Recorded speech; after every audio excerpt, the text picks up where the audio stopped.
Hi, it's Mark, and today I'm going to cook for the Climate Smart Victory Garden, and I'm going to be using the bounty of vegetables that they produce this year. And the main element will be the red potatoes, which I'm going to be making a potato risotto.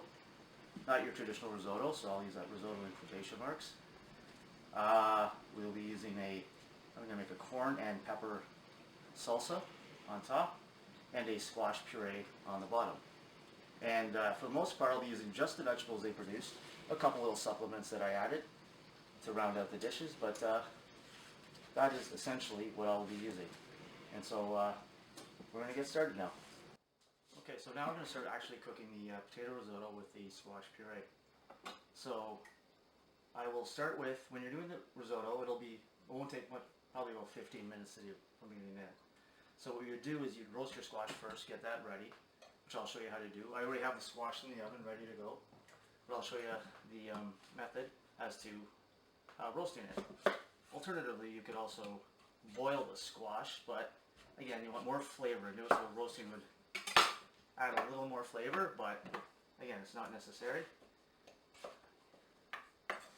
Cut it up any way you really want, small enough that it will roast quickly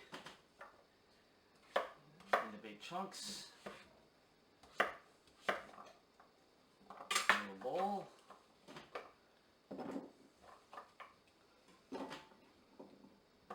Cut it all up. Okay. Touch of olive oil.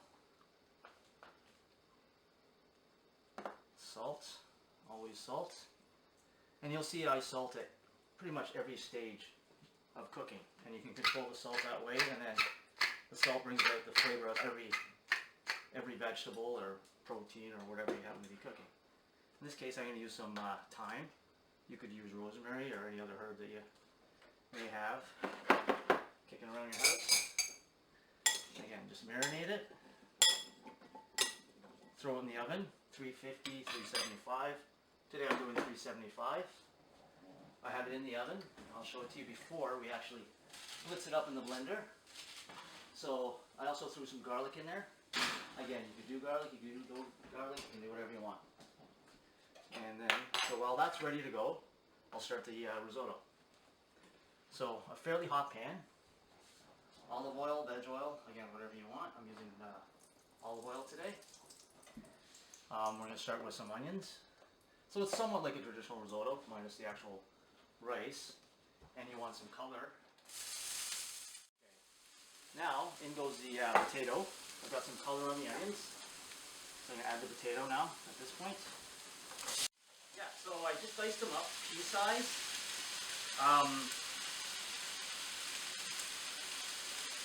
To somewhat resemble a risotto.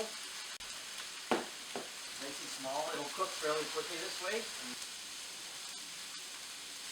if you wanted to, you could add some white wine. I'm not going to add white wine today, but you're welcome to do that as well. And it's better if you make sure your stock is hot. If you use a cold stock, you're just going to bring the temperature down. It'll take that much longer. Thyme is a good herb. It's this is a fall, late summer fall menu, and you want a little, not a strong herb, but thyme is good. Goes very well with potato. And something else I like to add, especially almost any potato dish, is nutmeg. Nutmeg and potatoes go really well together. If you have ground nutmeg, use that. I'm going to use fresh nutmeg today. Nicely golden brown. I threw the garlic in there, so it's roasted. It's all nice and soft, ready to be pureed. Okay. Now, depending on the consistency, I'm going to add a little liquid to it. In this case, I'm just going to use some of the veg stock that I already have up ready. Open it up a little bit. If you have whatever blender you have, make sure you have a little bit of a vent. As if it was too hot, it would just blow the top off. And be careful. Use a rag, okay?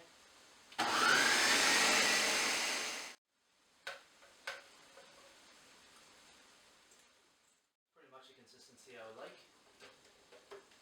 It's going to add a creaminess to the dish. One other step. Now, I decided to add some apples to the dish, and I'll probably add that now. Now, at this point, you could add anything else you want, really. I'm going to add some pine nuts. I think nuts go really well in this. I happen to have pine nuts.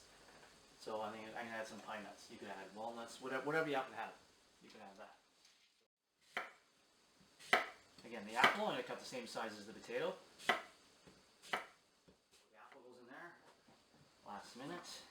I don't want the apple to break down too much. I want a little bit of a crunch in there. You can see it. It's starting to get all creamy like a risotto. See how the potato starches are broken down? Okay. Again, this is without adding any butter or cheese, but you could add that at this stage. That would be delicious.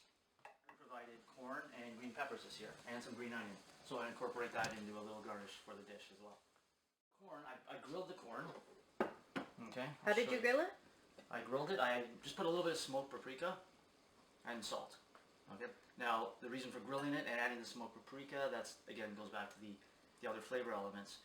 You want something that may be smoky with this dish, right? You could roast it in the oven. You can throw the, you could get the nice, as long as you do it like fairly high, because you do want the color. So you see the color on the corn, you get that nice charred flavor.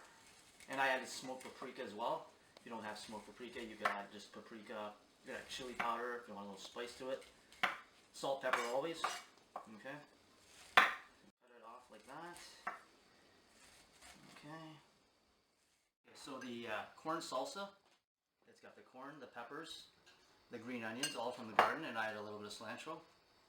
As well, I added the olive oil and a little bit of lemon juice. Add a little bit of tartness. Peppers from the garden, I added my own little twist, a little bit of jalapenos. You can leave that out. I think the spice works well to balance out the dish.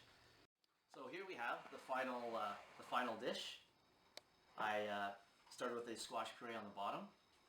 I plated the potato risotto on top of that, and then the corn relish.